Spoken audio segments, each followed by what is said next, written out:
Alors, du coup, ben, je reprends parce que apparemment, il y avait un problème de connexion. Donc, on reprend. Puis, je vais recommencer depuis le début, hein, ce sera peut-être plus simple. Alors, hop là, ça va s'arrêter, ce sera plus simple. Voilà. Je vais reprendre depuis le début, ce sera peut-être plus simple. Parce que en fait, je parlais toute seule un petit peu au début du précédent live. On va recommencer à zéro. Donc ça va être un live qui va être relativement rapide parce que finalement, il n'y a pas grand-chose à dire en fait sur les accouchements accompagnés à domicile et les accouchements non assistés après césarienne. Parce que là où il y aurait peut-être le plus à dire éventuellement, c'est sur les AAD. Parce que là où ça va être le plus difficile, comme je l'ai expliqué, c'est de trouver une sage-femme qui soit prête à vous accompagner de la façon dont vous le souhaitez aussi. Je redis encore, parce que ça va être donc cette vidéo-là qui va être visible sur mon feed, donc c'est normal si je le répète, mais je pense que c'est important. Pour moi, c'est encore plus dans ce style de grossesse, donc les grossesses dites pathologiques, vous savez aussi bien que moi, comme j'adore ce terme-là, pathologique alors qu'il n'y a rien de pathologique. Donc, voilà, utérus cicatriciel, bébé en siège, grossesse gémellaire, j'en passais des meilleurs.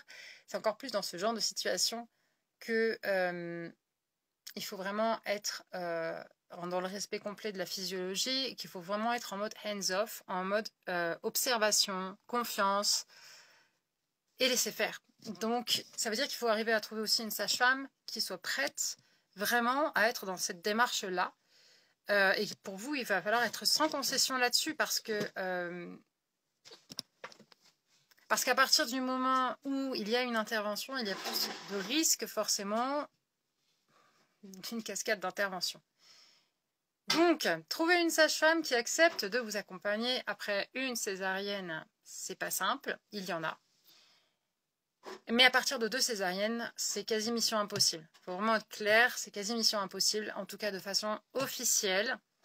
De façon officieuse, ça peut être possible. Par contre, évidemment, voilà, c'est officieux.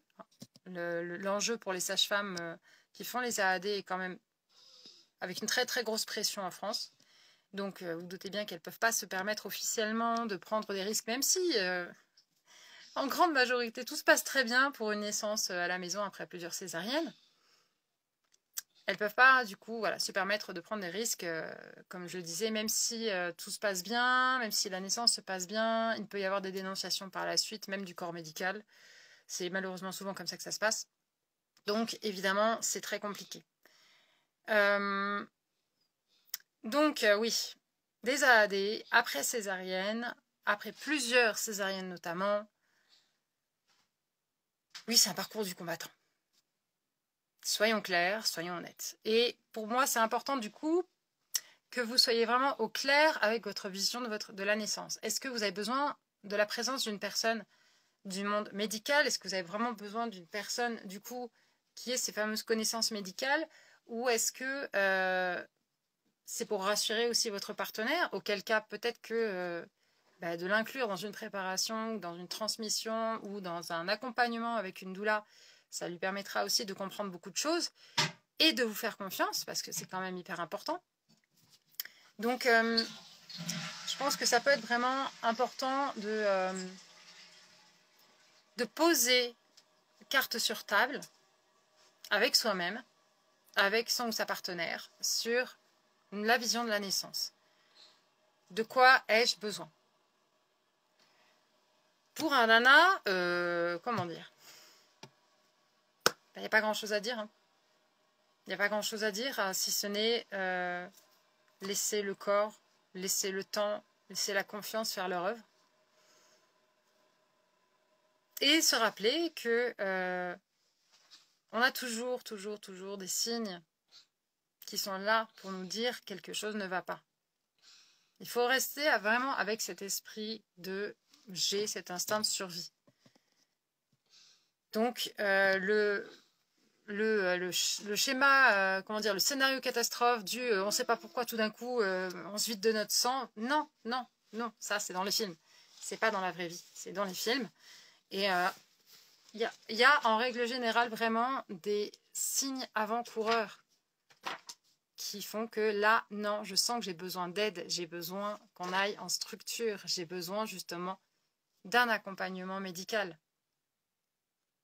Donc quand on fait le choix de rester seul chez soi justement pour donner naissance après une ou plusieurs césariennes, c'est aussi rester ouvert à une possible médicalisation. Si on reste bloqué sur je ne veux surtout pas de médicalisation, je ne veux surtout pas d'une autre césarienne, je ne veux surtout pas de la péri, je ne veux pas de ci, je ne veux pas de ça, vous êtes quasi sûr que finalement c'est ce qui va se produire aussi, parce que à force de rester bloqué contre quelque chose, c'est quelque chose qu'on produit finalement aussi. Donc il faut rester ouvert à toutes les éventualités possibles et être prêt à les accepter. Prête, prêt, enfin tout, voilà. Dans tous les cas, gardez ça en tête, la naissance est l'événement le moins contrôlable qui soit. Plus on cherche à le contrôler par une durée, par une dilatation qui doit se faire comme ceci, comme cela, par voilà, tous les chiffres qui vont avec, et plus ça nous échappe. Donc, restons ouverts vraiment au fait que il faut avoir confiance dans nous-mêmes, confiance justement en notre bébé, confiance en notre corps, et confiance dans le fait que, oui, si quelque chose ne va pas, il va y avoir un signal intérieur, sans forcément avoir des symptômes. On n'a pas forcément besoin d'être à la recherche de symptômes, de se dire « Ah, là, je sens qu'effectivement, j'ai ceci, j'ai cela, donc c'est que j'ai besoin d'aide. » Non, parfois c'est complètement inexplicable de façon rationnelle. C'est ça qui est compliqué aussi pour beaucoup de personnes qui ont besoin de quelque chose de cartésien. C'est que ça, ce besoin de dire « j'ai besoin de quelque chose », qu'on ne peut pas expliquer pourquoi. On ne peut pas dire « j'ai besoin parce que si ». Non, j'ai besoin d'aide. Point. Ça ne s'explique pas et c'est comme ça. Et c'est à ce moment-là que justement la femme doit être la plus écoutée possible. Non, bonhomme, là, tu vas me le casser. Désolée. Donc, c'est aussi à ce moment-là que le ou la partenaire doit être vraiment gardienne de l'espace, gardienne aussi des volontés de la femme qui donne naissance. Et que si effectivement quelque chose ne va pas, qu'elle sent qu'elle a besoin d'aide, parce que malheureusement, il faut aussi se dire que ça arrive, quand on arrive en milieu hospitalier et que finalement, on fait comprendre que ben non, apparemment, tout va très bien, mais que la femme, à l'intérieur d'elle-même, elle sent que quelque chose ne va pas, et que presque on lui dit, mais c'est bon, rentrez chez vous. Non, là, c'est aussi le rôle du partenaire de dire, stop, écoutez-la, il y a quelque chose qui ne va pas, elle le sait, elle le sent, elle est dans son corps, elle sait mieux finalement que quiconque ce qui se passe à l'intérieur de son propre corps. Je sais que c'est compliqué de se dire que nous sommes les personnes les mieux placées pour savoir si tout va bien dans notre corps. Je ne parle pas de pathologie qui reste en sous-marin, etc. Là, on parle de la grossesse, on parle de la naissance, on parle d'un état qui n'est pas pathologique. On parle vraiment d'un événement qui est loin du milieu médical au départ.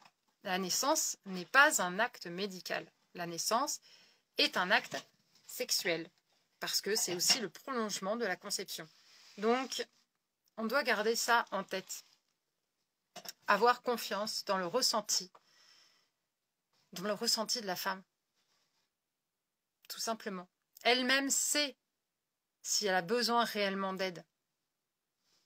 Et beaucoup de femmes vous le diront, hein, c'est pas parce qu'elles vont être en train de demander tout d'un coup je veux la péridurale, je vais mourir, etc. qu'effectivement elles ont besoin d'aide. Là, à ce moment, elles savent que c'est pas le moment. C'est juste qu'elles sont dans cette phase de désespérance. Ce terme est tellement beau que voilà, ce sont des phrases qu'on dit, mais on est très très proche de la naissance de bébé à ce moment-là.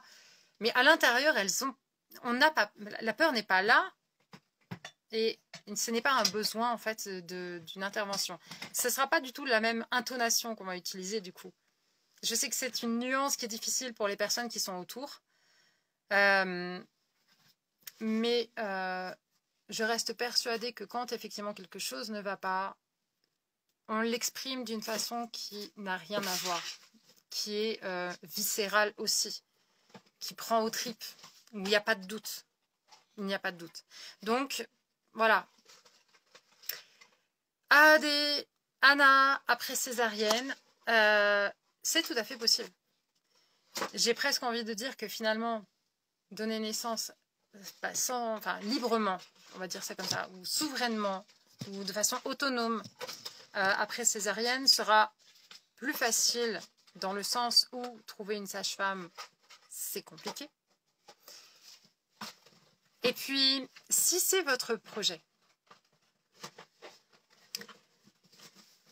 essayez, si vous avez la possibilité de comprendre l'anglais, de lire des récits ou d'écouter des podcasts avec des récits de naissance, de free birth, des naissances libres après plusieurs césariennes. Il y en a.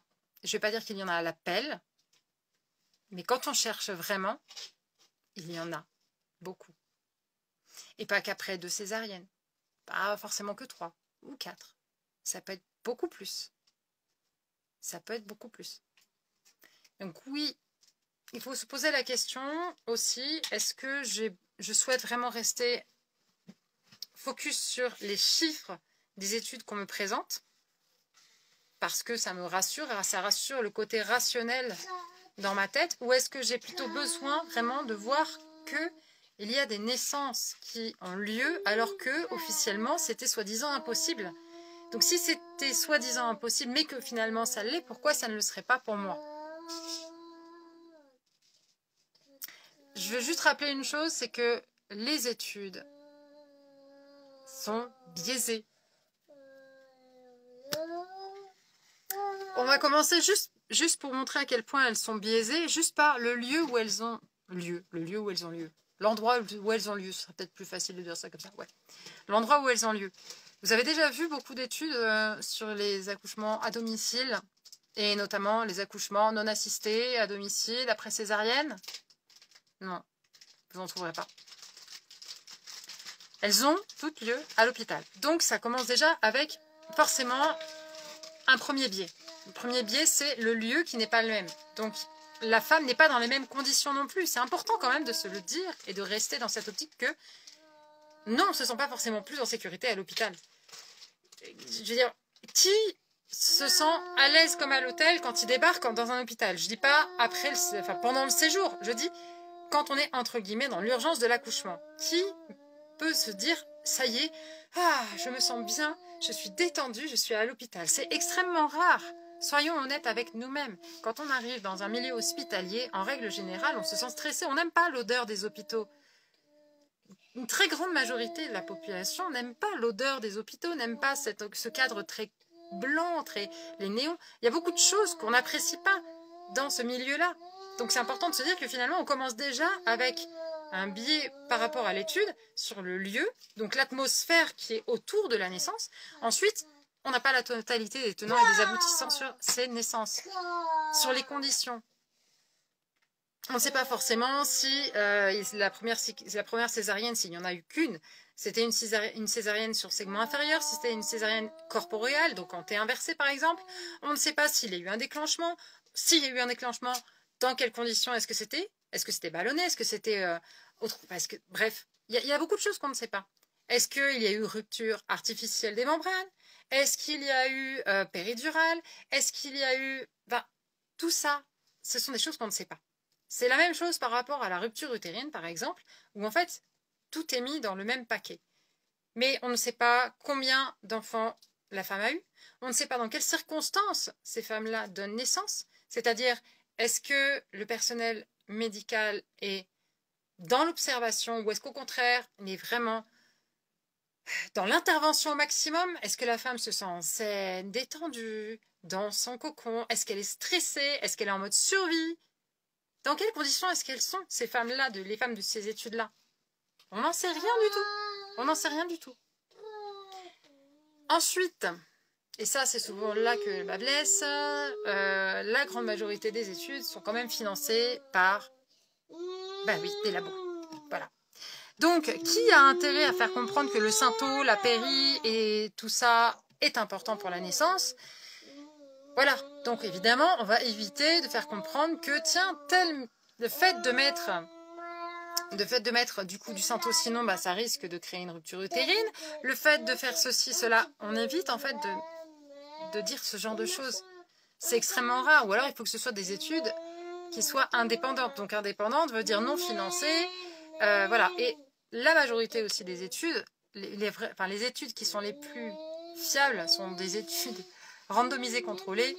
Mais là, c'est pareil.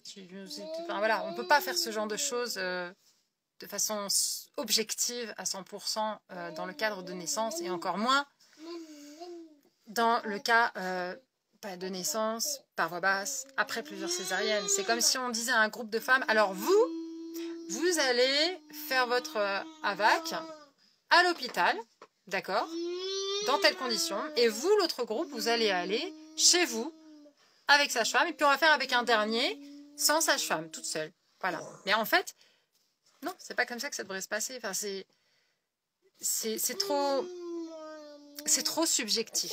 C'est pour ça que je veux bien transmettre des chiffres, des statistiques, et quelques études quand on me le demande.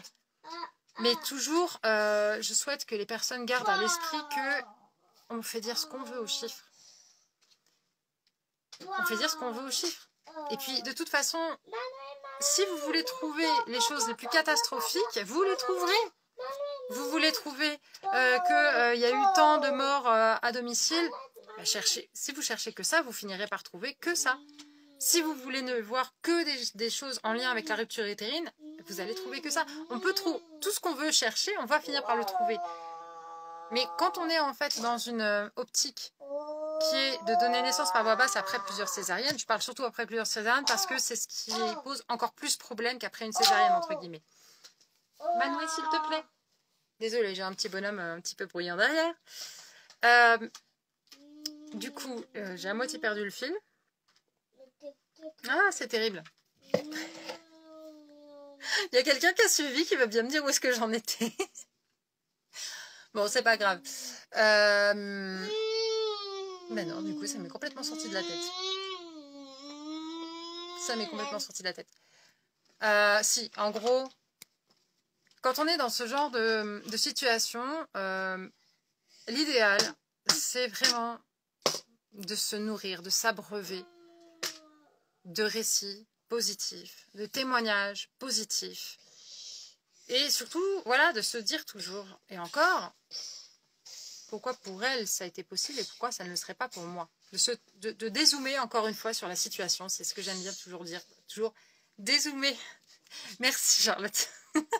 De toujours dézoomer sur la situation et de se demander, ok, là tout de suite, moi, je vais bien, oui, mon bébé, il va bien, oui, bon, et bien alors, pourquoi chercher midi à 14 h? Quand on veut absolument chercher, encore une fois, une pathologie, on finit forcément par trouver quelque chose. Quand on veut absolument chercher voilà, une anomalie, on finit toujours par trouver, surtout quand on baisse les taux. Voilà. On finit forcément par trouver quelque chose. C'est moi? Oui, mais ça c'est pour des pansements. Tu pourras le laisser, Loulou? Il n'y a plus. Ah, il n'y a plus. D'accord. Bah, tu pourras ranger quand même? Merci. Bref. Plus on va faire des analyses sanguines, des analyses de ceci, de cela, et plus on a de possibilités de trouver quelque chose, évidemment. Si la personne est en forme, en fait, son corps est peut-être tout simplement en train aussi de se régénérer par lui-même. Bref, là, je peux parler encore plus loin. Il n'y a que la personne qui est enfante qui sait ce qui lui est juste. Oui, non, mais pas les yeux, petit gentil, non, pas ça. Ça fait mal, ça. Oui, tout à fait. Et c'est vrai que c'est très compliqué pour énormément de personnes de comprendre que oui, c'est la femme qui de naissance qui sait ce qui se passe à l'intérieur de son corps. Et voilà, vous avez une super coiffure en direct. Hein. Ouais, le corps médical pense savoir pour les parturientes, bien sûr. Sauf que parfois, bah, quand effectivement la femme sent que ça va pas, ça arrive malheureusement que le corps médical ne croit pas parce que pour eux, non, c'est bon, tout va bien. J'ai encore ce souvenir. Ah oh.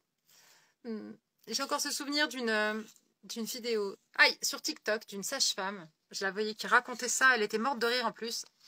bon, j'ai eu le malheur de commenter, j'en ai pris plein la poire, évidemment, vous en doutez, où elle racontait qu'elle était à côté d'une femme qui lui disait, ah, quand même, ouais, là, j'ai vraiment mal, ah là, je sens que je dois avoir des contractions, puis elle l'a regardé, elle fait, ben non, regarde le monito, il est plat, il n'y a rien.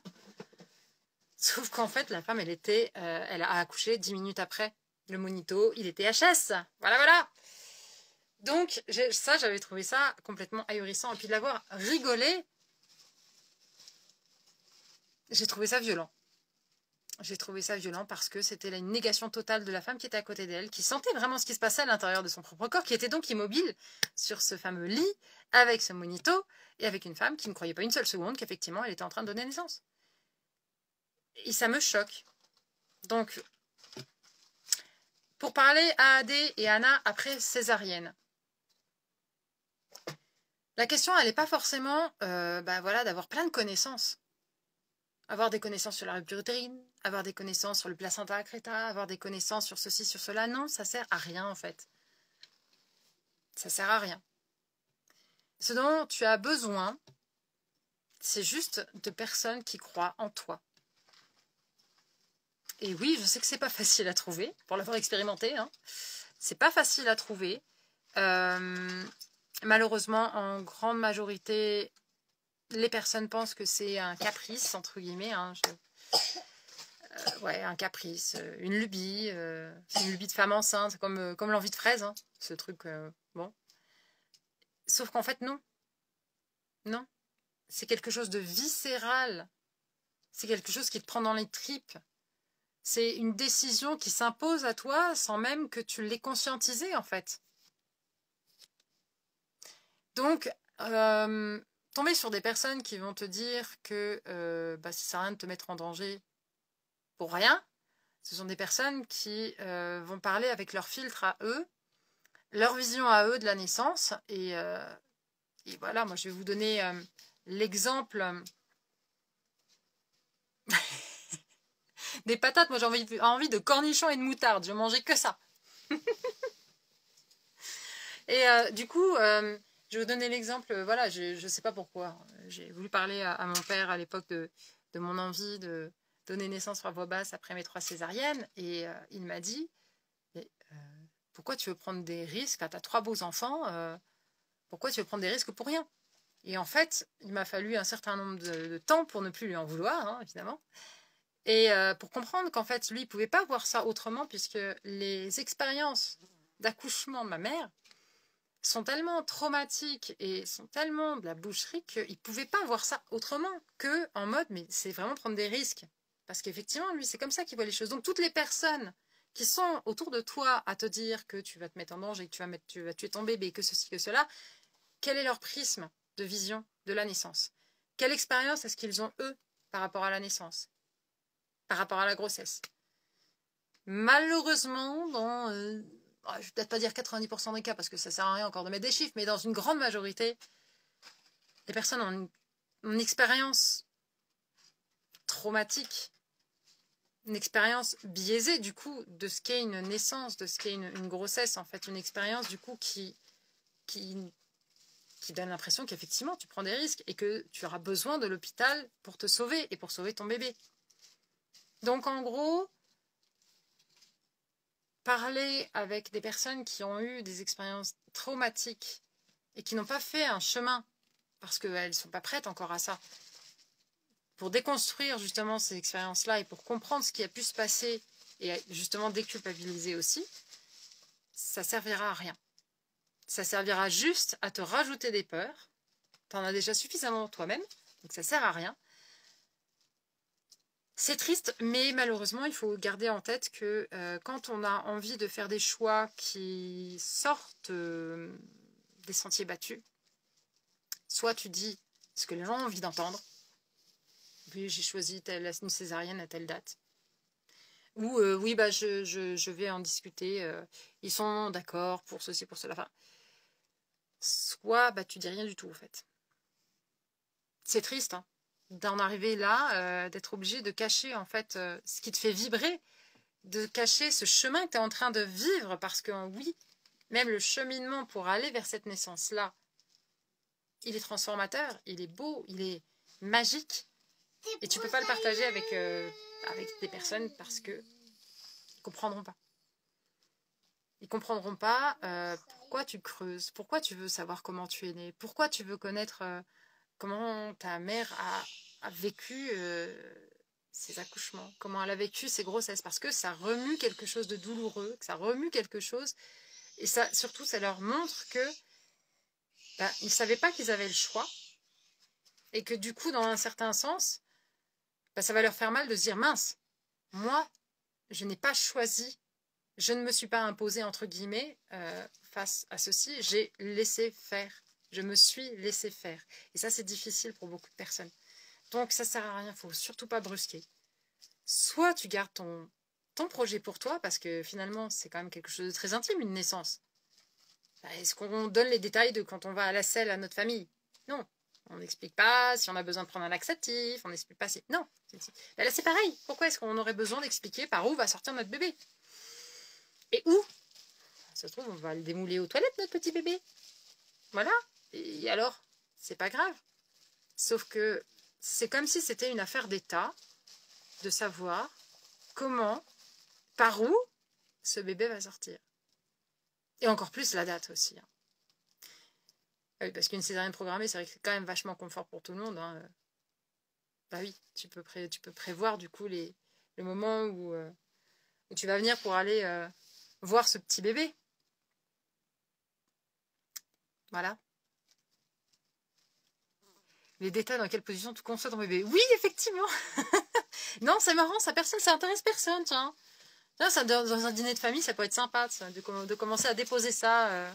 Ah, tu veux savoir comment il va naître, mon bébé? Bah attends, je te raconte d'abord sa conception. Je suis sûre que ça va te plaire. Ça va plaire, à mon avis. Personne va vouloir savoir les détails.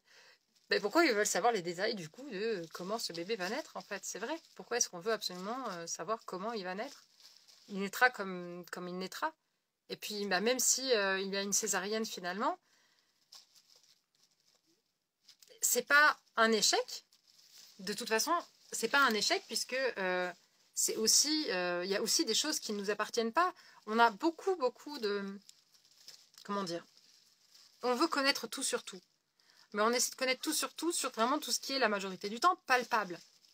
Sauf qu'il y a énormément de choses aussi dans l'invisible. Je vais parler juste invisible parce que c'est des choses qui sont pas palpables, enfin, voilà, même rien que le terme énergie, etc., ce sont des choses qui ne sont pas forcément palpables, et on ne touche que du doigt, en fait, tout ce qui est énergétique. Donc, c'est tellement immense tout ça qu'on a très peu de connaissances sur beaucoup de choses. Donc, est-ce qu'on a vraiment des connaissances aussi sur d'où viennent ces âmes de petits bébés? Je ne parle pas du corps, de tout ce qui est biologique, de ce qui est vraiment terre à terre. Je parle vraiment de l'âme de ce bébé, d'où est-ce qu'elle vient. Comment est-ce qu'elle arrive dans ce corps-là? Pourquoi est-ce qu'elle arrive dans cette famille-là? Oui, ça, c'est des questions que je me posais quand j'étais petite. Pourquoi je suis arrivée dans cette famille-là? C'était pas péjoratif, hein. Mais pourquoi je suis arrivée dans cette famille-là et pas dans une autre famille? Et quand j'ai osé exposer mon questionnement, on m'a regardé avec des grands yeux. Mais pourquoi tu te poses ce genre de questions, quoi? Je vais fermer quoi? C'est quoi ça? C'est pour travailler. Ah, c'est pour travailler. Donc, voilà, c'est... il y a beaucoup de choses qu'on ignore. Et puis finalement, vouloir absolument avoir des connaissances sur tout, pour tout, c'est... Ça, comment dire? Ça casse beaucoup de choses. Vouloir absolument... même comprendre... Oh oui, d'accord. Même comprendre finalement le schéma du travail. Est-ce que vraiment c'est nécessaire d'avoir tout un schéma au niveau du travail et de se dire, voilà, je sais que là, il se passe ci, il se passe ça, parce qu'en fin de compte, il ne se passe pas forcément la même chose pour toutes les femmes. Et pour l'avoir expérimenté moi-même aussi, quand on te dit que les contractions doivent être de temps, s'espacer de temps, etc., quand tu t'es mis ça dans la tête et qu'en fait pour toi, tu as des contractions ultra anarchiques, où tu as l'impression qu'elles se succèdent sans s'arrêter et qu'après tu as des pauses super longues. Comment tu veux savoir où t'en es? C'est encore plus stressant en fait. Donc, il y a beaucoup de choses qu'il faudrait qu'on arrive à enlever. Et je pense que c'est aussi ça qui nous permet d'aller sur un autre chemin. Donc, les filles, si vous avez eu plusieurs césariennes, attention, ça va peut-être être difficile à entendre. Ou pas. C'est un cadeau. Donc, vous allez pouvoir, au fur et à mesure, peut-être, si vous arrivez à faire un travail, alors, ou vous arrivez à le faire seul, ou alors vous pouvez le faire en étant accompagné, pour justement voir le beau dans ces césariennes-là, et voir sur quel chemin ça vous a amené. Je vais vous donner mon exemple. Moi, au départ, je voulais une naissance à la maison pour mon premier. Bon, mon homme, c'est le côté logistique nettoyage qui lui cassait un peu la tête. Donc, voilà. Puis comme il était en siège, n'est-ce pas, avec la tête en arrière, comme si un bébé ne bougeait plus du tout à partir de 32 semaines. Hein. Bref, si j'avais effectivement donné naissance à mon bébé chez moi, je suis sûre que je ne serais pas là où j'en suis aujourd'hui et je ne serais pas en train de vous parler de tout ça. Et je ne serais très certainement pas avec cette passion de la naissance. Je ne serais très certainement pas avec cette envie de faire changer les choses et de faire bouger ce fichu paradigme médical de la naissance, en fait. Clairement. Donc oui, je suis pleine de gratitude pour ces 3 césariennes, certes inutiles, mais en fin de compte, j'ai guéri des choses aussi pour ma famille et pour mes filles. Et pas que d'ailleurs, même pour mes fils, parce que ça pourra permettre aussi d'accompagner leurs partenaires. Ce que je veux dire, c'est que ma mère a vécu des choses très violentes en termes de grossesse et de naissance. J'ai eu la chance de ne pas vivre des grossesses aussi atroces que les siennes. Quand je dis atroce, c'est être alitée pendant 5 mois, cerclée, hospitalisée. Voilà, ça pose le cadre, c'est génial, c'est magnifique. Bon, j'avais dit que ce serait un live court. C'est mal barré. Bref, du coup, inconsciemment, j'ai bloqué mon corps pour ne pas vivre la même chose. Et vous savez comment je sais pourquoi que je l'ai fait inconsciemment? Parce que mes 3 aînés étaient en siège exactement dans la même position, sans aucune raison physique. Pas de malformation de l'utérus, utérus bicorne, utérus cloisonné. Non, rien. Je lui ai demandé une révision utérine à la 2e césarienne, justement pour être sûre que, pour essayer de comprendre pourquoi ils étaient vraiment dans la même position, c'est-à-dire la tête tournée là, hein, le dos par là. Pourquoi? Et comment ça se fait du coup que mon 4e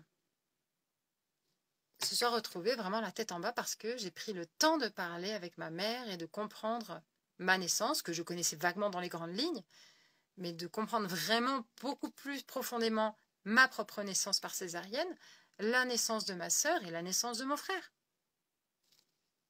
Étonnamment, il s'est mis encéphalique très tôt dans la grossesse et il n'a plus bougé. Donc oui, bien sûr, il y a aussi des choses à travailler. Donc, je vais le dire et le répéter. Si votre rêve, c'est de donner naissance par voie basse chez vous, c'est possible, bien sûr, de le faire seul.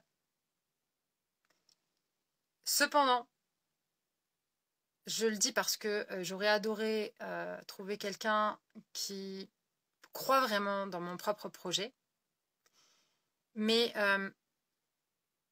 et on a des choses que l'on garde de façon inconsciente. Et avoir une personne qui est extérieure permet justement de pointer du doigt. Tiens, ah, là, tu m'as dit quelque chose. Je pense que ça peut être intéressant qu'on creuse là-dessus. Donc, travailler seul, c'est possible. Par contre, il faut se dire aussi que du coup, il faut arriver aussi à accompagner son partenaire pour qu'il puisse te soutenir. Et ça, c'est pas forcément facile non plus. Donc oui, se faire accompagner a encore plus son sens parce qu'on a vraiment des choses à détricoter dans les vécus précédents. Déjà juste au niveau des césariennes. Au niveau de ces vécus-là, parce que parfois on a notre propre vision de la naissance et parfois il y a aussi la vision du partenaire qui a peut-être été traumatisé lui aussi et qui finalement n'a pas osé mettre les mots dessus parce que ça peut remuer le couteau dans la plaie ou pour l'un ou pour l'autre ou pour les deux. ou aussi tout simplement parce que, tout simplement, non, en fait, voilà, c'est bon, c'est passé. Puis, comme beaucoup d'hommes, attention, pas tous, mais comme beaucoup d'hommes, tout ce qui est émotionnel, on laisse de côté. Et en fait, lors d'une séance, ça permet d'ouvrir des choses. J'ai fait une séance, là, il y a peu de temps, avec un couple. Et ce que j'ai trouvé magique, c'est que il a dit ouvertement, moi je suis OK pour que tu donnes naissance à la maison. Il ne l'avait jamais dit ouvertement. Et là, il l'a dit ouvertement. Et il a exprimé aussi ce qu'il a vécu lors de la première césarienne, qui a été une cascade d'intervention, avec vraiment quelque chose de traumatique, avec un vécu traumatique de la césarienne elle-même. Et il a pu mettre des mots dessus, peut-être que jusqu'à présent, il n'osait pas forcément aller jusque-là avec sa femme, parce qu'il ne voulait pas non plus remuer le couteau dans la plaie. Et là, ça lui a permis de déposer ça et de se rendre compte qu'en fait, mince, tout ce qui s'était passé n'était pas nécessaire. Effectivement, là, vraiment, cette césarienne-là, elle n'était pas nécessaire du tout. Et donc, tout ce qu'il y a eu derrière, tout le traumatisme qu'il y a eu derrière, n'est pas de leur fait. Donc là, ça lui a permis d'avancer à un autre niveau et de se dire, OK, par contre, moi, là, maintenant, ce qui me fait peur, c'est ça. C'est pas la rupture utérine, par exemple, c'est plutôt s'il se passe quelque chose. Et là, du coup, ça va être de se dire, OK, alors, qu'est-ce qui pourrait se passer? Donc, oui, c'est bien de pouvoir accompagner une femme et un couple quand on a eu des accouchements ou des accouchements ou qu'on a eu des césariennes qui ont été traumatiques avant, pour pouvoir dénouer beaucoup de choses, détricoter, démêler aussi ce nœud qu'il y a autour de cet événement-là et arriver à en sortir justement la perle. Je crois que je vais l'utiliser cette... Oh ouais, je trouve que c'est chouette. Parce que une perle, c'est fait comment au départ? Une perle, c'est magnifique. Mais au départ, c'est quoi? C'est une poussière qui dérange l'huître. L'huître? C'est l'huître? Oh, je sais plus. Je ne sais plus quelle coupe il y a. Je suis pas très fan des fruits de mer. Du coup, je sais pas. Si, je crois que c'est ça. Bref, ça part de quelque chose qui dérange, qui embête. Et en fait, elle en fait quelque chose de magnifique. Et là, le principe, c'est pareil. C'est de permettre, en détricotant tout ce qui s'est passé, de voir le beau pour avancer et de se rendre compte que, waouh, grâce à ces vécus qui ont été traumatiques, mais qui sont digérés, qui sont intégrés, qui ne sont pas oubliés, parce que ça sert à rien d'oublier, qui sont intégrés dans le corps, eh bien on est prêt. On est prêt à accueillir une nouvelle âme de façon sereine et de façon zen. Donc, Anna, Adé, là la question, elle est vraiment de savoir ce que tu recherches toi et de ce que tu arrives à trouver toi. Et je vais finir avec ces termes de Liliana Lammer, qui est vraiment la doula que j'aimerais être. C'est donc, si tu ne trouves pas de sage-femme, c'est que tu n'en as pas besoin. Sur ce, si vous avez des questions et que vous n'avez pas eu le temps de les mettre là dans le chat, vous pouvez les mettre après en commentaire. Je vais partager ce live. N'hésitez pas aussi à partager le plus possible pour que le plus de femmes césarisées et multicésarisées aient les bonnes informations. Parce que je pense que c'est important aussi de se dire, alors attention, je ne jette la pierre à personne, mais soyons aussi honnêtes avec nous-mêmes. En France, quelles sont les ressources que l'on a quand on a eu une césarienne? Césarine, éventuellement maman césarisée, et voilà. Il y a très peu d'informations. Et elles ont leur propre vérité. Et ce que je trouve dommage, c'est que du coup, tout ce qui est en lien avec le souhait de donner naissance chez soi, ça n'y est pas. Vous pouvez toujours essayer d'aller dans le groupe de Césarine et de dire « je vais donner naissance chez moi ». Si vous ne vous faites pas éjecter, vous avez de la chance. Mon futur livre, oui, j'aimerais bien le sortir, mais bon. Pour le moment, je sais pas, j'arrive pas à avancer. Mais bon, du coup voilà. Dites-vous que si, au fond de vous, vous sentez que vous voulez Je passe de tu à vous. Hein. Bon, j'espère que vous arrivez à suivre ou tu arrives à suivre. Enfin, bon. Si tu sens au fond de toi que tu veux donner naissance chez toi, qu'est-ce qui t'en empêche? Voilà. Et puis, sur ce, n'hésite surtout pas aussi à prendre un premier rendez-vous aussi, que ce soit avec moi ou avec une autre doula. Oula, oui, Insta, ça va bientôt être fini. Ou avec une autre doula, parce que c'est hyper important de pouvoir justement te libérer d'un certain nombre de choses, intégrer un certain nombre de choses et voilà, être plus zen et sereine. Sur ce, à très bientôt pour un prochain live. Merci pour votre présence et merci pour les personnes qui regarderont en replay.